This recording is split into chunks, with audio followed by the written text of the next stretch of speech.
Creator, Christ, and Holy Spirit. Amen.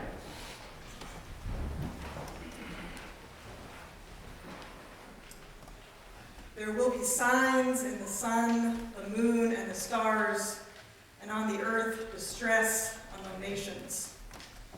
People will faint from fear and foreboding of what is coming upon the world. And with those words, happy Advent, everyone. Now, I must admit, I was feeling a little grumpy about having to deal with this reading from Luke today. This apocalyptic message, these words about fear, foreboding, distress, felt like I had pulled the short straw. Because really, wouldn't it be nice if Advent were just a preview of Christmas joy?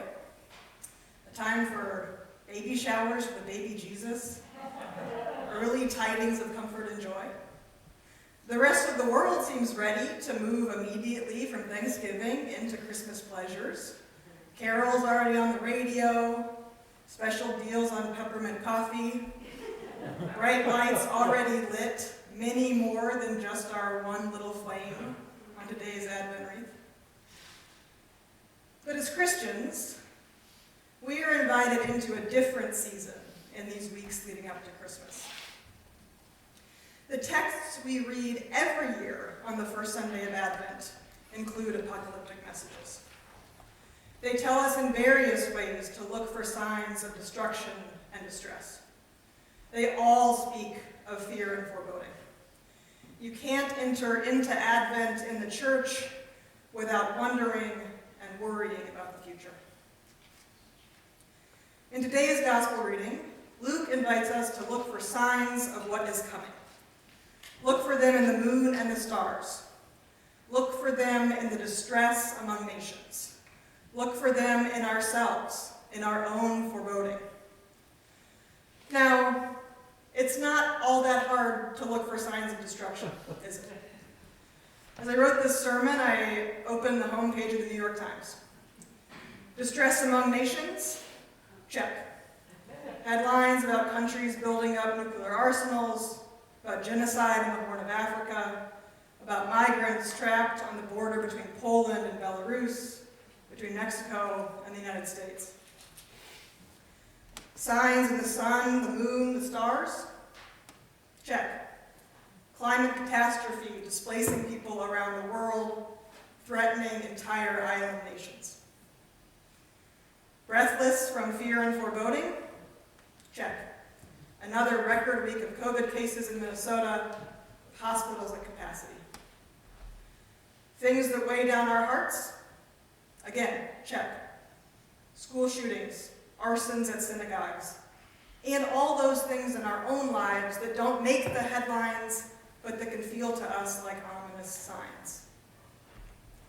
The easy part of the instructions from today's gospel is to look for signs of distress. The signs are neon, flashing, impossible to ignore.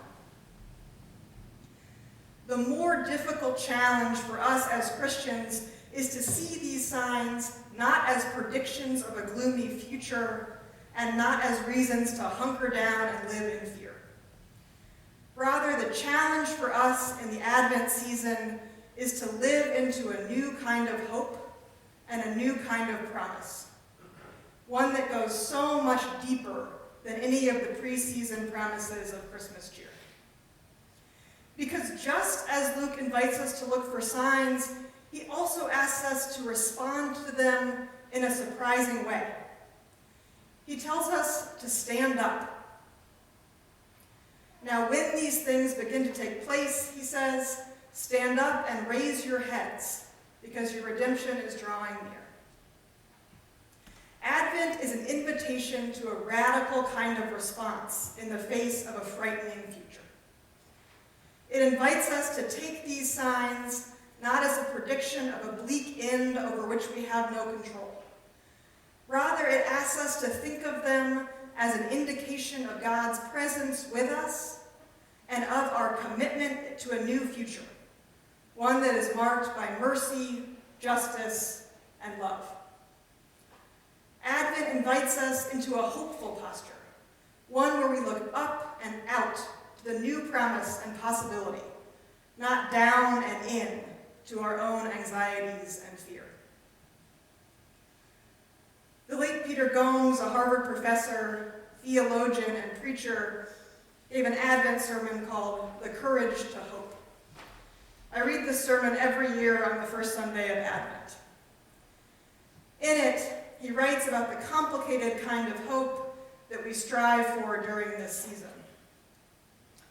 He writes, "Advent hope, my friends, is meant to be the sobering antidote to false Christmas cheer. Advent is not a celebration, but fortification against the very forces that would drive us to despair and drag us downward." Let's turn back to the news then, back to our lives, back to the world around us, this time with an attitude of Advent hope, standing up and looking for God's presence and redemption in the world. Let's stand up and look at the work being done at St. John's and among other churches and communities of faith to welcome Afghan refugees and help them build safe, stable, and secure communities in this country. Let's stand up and look at the nurses, doctors, and teachers in the pews next to you and throughout the world, who despite their fatigue continue to go to work each day to care for those who need them, with patience, kindness, and compassion. Let's stand up and look again at the newspaper. And this time, let's notice the photo of the teenage Minnesotan at the climate summit in Glasgow. She is out in the streets, demanding more aggressive action to save the world from climate catastrophe. Her fist is raised, her look is determined, and she is smiling.